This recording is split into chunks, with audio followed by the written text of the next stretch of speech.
Hello, Adam here.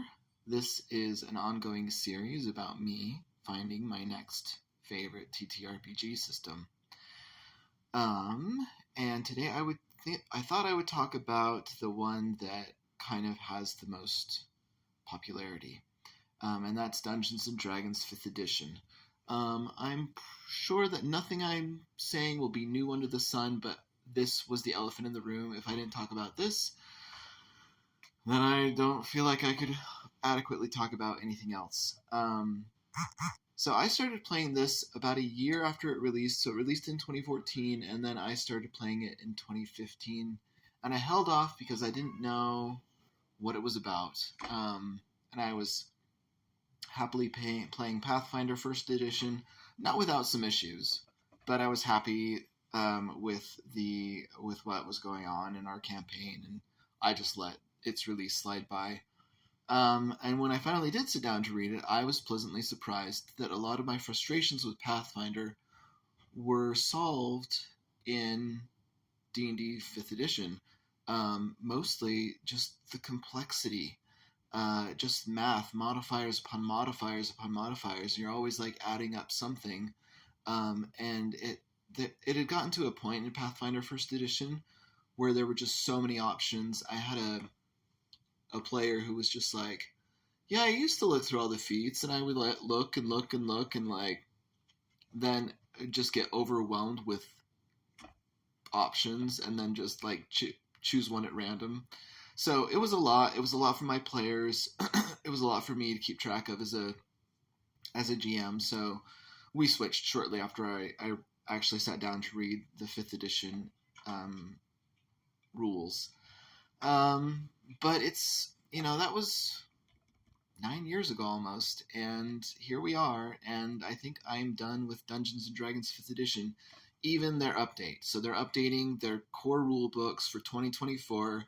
It's their 50th anniversary, and I don't think I'm going in that direction. I will probably buy the core rule books. This is my profession after all. I'm a game designer. I need to know what's on the market, and I might occasionally make something for it, but I don't think I'm going to use it in my home rules, and I don't think I'll get most anything except for the core rule books. Here are the reasons why. Number one, the open game license debacle that started in January 2023, but probably had origins before that in closed rooms at Hasbro. I don't know. But they really did a disservice to creators, to fans who consumed all the third-party publishing content out there. And if you want to learn more about that, you can. I'm not going to go into it. It's a lot of complicated legalese, and it's a fairly annoying topic to talk about this late in the year, so I'm just going to skip it. But if you want to look up the open game license controversy, you're welcome to.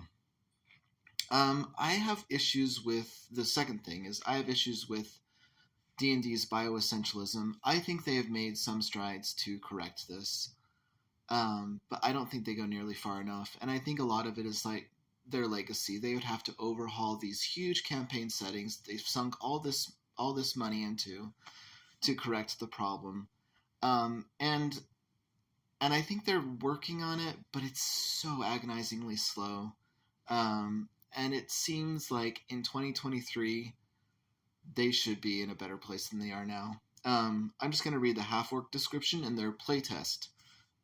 This was their first playtest that was kind of about species. They're moving away from the term race. And just to give you a taste of the bioessentialism, it still pops up, even this late in the game. It says, this is the orcs entry. Orcs are on average tall and broad. They have gray skin, ears that are small and slightly pointed, and prominent lower canines that resemble small tusks. So far, that's fine. That's biology, right? And biology is fine. Here's where I have a problem. So they're describing an entire species of sentient, each one a sentient individual with their own, and I'm sure they have their own cultures and they have their own agency. But here's what it does next. Young orcs are often told about their ancestors' ancient conflicts with elves in forests, dwarfs under mountains, and invaders from evil planes of existence. Inspired by those tales, young orcs often wonder when Grumsh, which is the god who created orcs, I guess, will call on them to match the heroic deeds of their ancestors, and if they will prove worthy of the one-eyed god's grace. So, apparently, for some reason, orcs are all this one way that has nothing to do with their biology. And I'm just like, why are we still doing this? Yeah. Number 3. Rolling initiative. I have a big problem with this one. It just slows down gameplay. It creates this really, really hard boundary between everything outside of combat and then combat itself. We're building up to this climactic moment when a battle is about to begin, and then we have to stop, roll for initiative, record it, and then go in turn order after that. I just think there must be a simpler way. And I'm kind of still looking for like the ideal solution to that. I've looked at a lot of systems and a lot of hacks, and I'm still kind of going, what would be a better way? So, or I know lots of better ways, but what would be the ideal way for me? I also think there's some legacy issues, or there's this vestigial content that keeps going, like just because of the weight of the history of D&D. I mean, there are advantages to being a 50-year-old system. There also are some disadvantages. So you've got alignment, which a lot of people don't use anymore.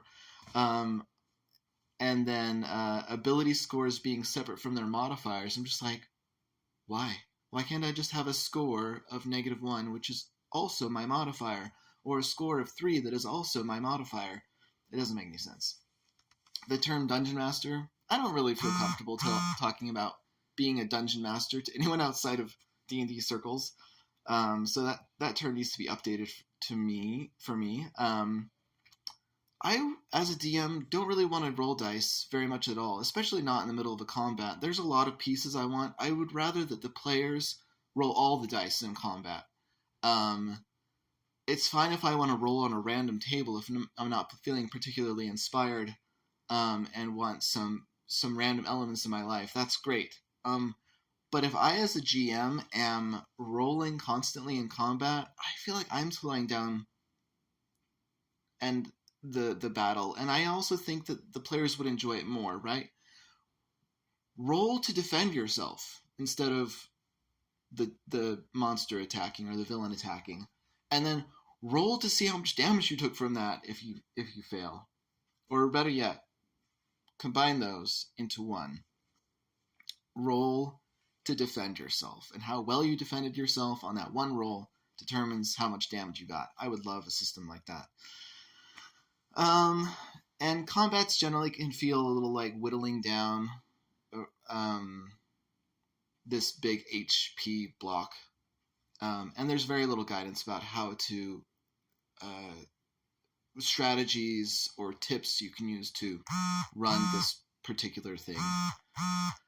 I'm not sure about classes. I don't like how they sort of shoehorn you into this one role. I understand a little bit why they're there, but I'm also kind of looking for alternative ideas.